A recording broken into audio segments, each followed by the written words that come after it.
BNP চেয়ারপারসনের উপদেষ্টা জয়নুল আবেদিন ফারুক বলেছেন, নির্বাচনে অস্থিরতা সৃষ্টি করার জন্য ষড়যন্ত্রকারীরা সংস্কারের নামে কারচুপির মাধ্যমে নির্বাচন বিলম্বিত করার চেষ্টা করছে।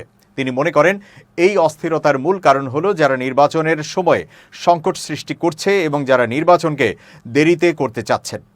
জয়নুল আবেদিন ফারুক বলেন, সংস্কার করবেন না, কারণ সংস্কারের মধ্য দিয়ে ষড়যন্ত্রকারীরা নির্বাচনকে বিলম্বিত করে আপনাকে অস্থির করে তুলবে।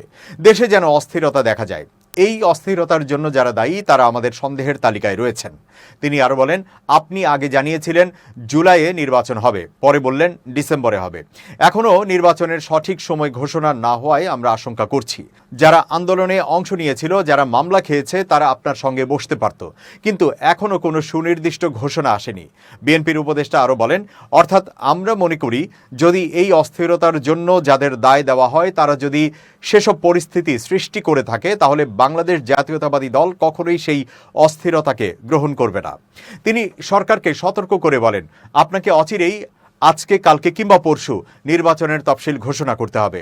এমন সংস্কার করবেন না যার মাধ্যমে নির্বাচনী প্রক্রিয়ায় অন্যায়ের সুযোগ সৃষ্টি হয় এবং নির্বাচনের করিডোর চট্টগ্রামের অন্য কারো হাতে চলে যায়।